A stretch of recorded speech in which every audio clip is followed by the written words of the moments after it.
Hello दोस्तों, आपको यह खुशखबरी दूँ कि काफ़ी लोग हमारे पास में आते हैं, जिनको इन्वेस्टमेंट करने का रहता है, जिनका घर का सपना है, वो सपना पूरा करने के लिए ढूँढ-ढाँड के मेरे पास आते हैं। और इकोनॉमी तो आपको पता है, भारत की इकोनॉमी क्या है, 1% ये सब मैं ये बात नहीं करूँगा। बट नागपुर लोकेशन ये है, महाराष्ट्र की उपराजधानी है। दूसरा, यहाँ का सैलरी ग्रोथ नहीं, बहुत ज़्यादा नहीं। और सरकारें हमारे लिए योजनाएं लाते रहती है। अब हम लोग गरीब है ना, तो योजनाएं तो लाना ही पड़ेगा। राशन दुकान में आपको शक्कर ये वो सब करेंगे, लाडली बहन योजना बनाएंगे, लाना ही पड़ेंगे। बट हमको अगर हमारी ग्रोथ करनी है, तो आपको थोड़े थोड़े पैसे बचा के इन्वेस्टमेंट करना ही पड़ेगा। क्योंकि रियल एस्टेट ऐसा एक माध्यम है जहाँ से पैसे बनते हैं। जिन्होंने भी शेयर मार्केट में काम किया, क्रिप्टो में काम कर रहे हैं, ये अलाना फलाना ढिमकाना सब कर रहे हैं। एंड ऑफ द वक्त वो अपना 2 BHK से 3 BHK में शिफ्ट होते, एक लैंड लेते, एक फार्म हाउस लेते, ऐसा ये काम। गाड़ी वाड़ी तो ये बहुत दूर की चीज है। नागपुर के बारे में मैं आपको बताता हूँ कि 2001 में मेंबर ऑफ पार्लियामेंट श्री विलास मुत्तम्बर जी के माइंड में एक चीज आई कि ग्लोबली नागपुर क्या है। ग्लोबली नागपुर ये दूसरे नंबर का सिटी है जहाँ पे एयर कनेक्टिविटी, रेल कनेक्टिविटी और रोड कनेक्टिविटी उनके से माइंड में आया। थॉट प्रोसेस चालू हो गया। मैं तो उनको जानता हूँ, बट ये बात मुझे मालूम नहीं थी कि उनके माइंड में आया। Very sorry.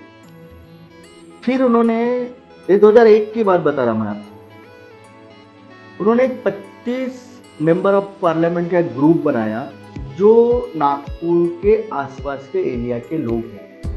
अब नागपुर में, अगर मैं बार बार नागपुर इसलिए बोल रहा हूँ कि सेंटर ऑफ इंडिया का सेंटर, तो ये rail connectivity, road connectivity, air connectivity, तो यहाँ पे अपन ने स्पेशल इकोनॉमिक जोन लाना चाहिए। 25 लोगों का डेलीगेशन लेके दिल्ली गए। दिल्ली में उस समय के प्रधानमंत्री अटल बिहारी वाजपेयी थे। वाजपेयी जी को ये जब उन्होंने बताया तो वाजपेयी ने बोला कि वेरी गुड, क्या थॉट है, क्या मॉडल लेके आया। ये सब प्रोसेस करते करते 2008 में हम लोगों को मिहान का एक उपक्रम सौगात के रूप में मिला। अब 2008 में थोड़ा सा ग्लोबल रिसेशन था, पर रियल एस्टेट अप गया। उसी समय पे विदर्भ क्रिकेट एसोसिएशन ये सब पॉइंट आउट कर रहे थे ये सब। तो मैं 2008 से काम चालू किया हूँ। यहाँ पे मिहान आ रहा है, यहाँ पे विदर्भ क्रिकेट एसोसिएशन का ग्राउंड आ रहा है, वीसी आ रहा है। तो वो पीले कलर के पत्थर थे, वो पत्थर दिखा दिखा के लोगों को प्लॉट बेचते थे। क्या रेट में बेचते थे पता आपको? 300 रुपये, 250 रुपये। डिमार्केशन, ओनली डिमार्केशन, मतलब खेती लिए, काश्तकार से खेती लिए, काश्तकार को 2 लाख रुपए दिए, ये किए वो किए फलाना किए, लेआउट डाले और बेचना चालू। सिंगल रोड था, वर्धा रोड पे रात को 12 बजे पहुंचने के बाद एयरपोर्ट के नीचे बहुत दिक्कतें हुई। और आज सीन चेंज हो गया। मैं इसलिए बोलता हूँ कि अगर आपने प्रॉपर्टी नहीं लिया होगा, 2030 में आप प्रॉपर्टी नहीं ले पाएंगे। दुनिया की बहुत बड़ी ताकत होने वाली है नागपुर शहर। क्या क्या कंपनीज आ रही है, क्या लोग उतर रहे हैं रोज। बड़ी बड़ी कंपनीज के 10-10 लोग यहाँ पे आके R&D चालू है। मैं नाम नहीं लेना चाहता, बट आपने देखा होगा कि बाहर की कंपनी आई, 50 एकड़ का लेआउट डले, बेच के निकल गए, रेट रखे 5,000 4,000, है ना। तो हम क्या कर रहे हैं? फिर आएंगे यूपी बिहार, ये यहाँ से लोग आएंगे, फिर महाराष्ट्र में राज ठाकरे जी बोलेंगे मराठी। कठिन है। सरकार को भी समझना चाहिए, लोकल बिल्डर आगे बढ़ने से हमारा फायदा है। 2008 में, 9 में, 10 में जिन डेवलपरों ने ये हाइप लिए, वो बिल्डर डेवलपर आज दिखते नहीं है। क्यों? ओवर ट्रेडिंग वटेवर जो भी है उसमें मेरे को जाना नहीं है।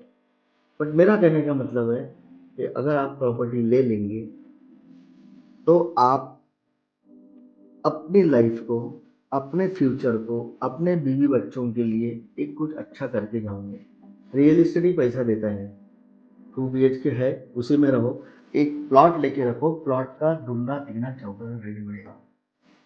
2008 में 300 रुपए से प्लॉट बेचा हुआ 3000 रुपए पर स्क्वायर फीट रेट हो गया। दुख होता है आपने अगर नहीं लिया हो। और जिन्होंने लिया होगा चौड़े से बोलते मेरे पास तो जामसा के पास प्लॉट है। उस समय कुछ नहीं था। अभी मेट्रो जा रहा है, रोड देखो क्या बन गया। अब समृद्धि की कनेक्टिविटी के बारे में मैं लगातार वीडियो डालते रखिए। रिक्वेस्ट है कि आप चैनल को सब्सक्राइब जरूर करें। इसमें आपको डेली अपडेट न्यूज़ देते रहूँगा कि मिहान कब स्टार्ट हुआ। मैं आपको बताऊंगा समृद्धि में पहला इंसान कौन था जिसकी लैंड वहाँ पे एक्विजिशन हुआ। अगला नेक्स्ट वीडियो आएगा मेरा। वो कौन है, क्या क्या भाव में गवर्नमेंट ने उसकी प्रॉपर्टी ली, पहला आदमी कौन था। अगर आप जानते हो तो नीचे दिए बोल्ड लाइन नंबर पे फ़ोन करें, कमेंट में उसका नाम बताइए, मैं उसकी फ़ोटोज़ सारी डिटेल्स आपको देती हूँ। आज वो आदमी की हालत क्या है ये भी बताऊँ। चैनल को सब्सक्राइब जरूर कर लेना। मैं ऐसा बार बार बोलता नहीं, ये आपका अपना चैनल है। प्रॉपर्टी अच्छी लो, लोकेशन में नागपुर ग्रो होने वाला है, ध्यान में रखिएगा। मिलते हैं साइट विजिट पे। Thank you.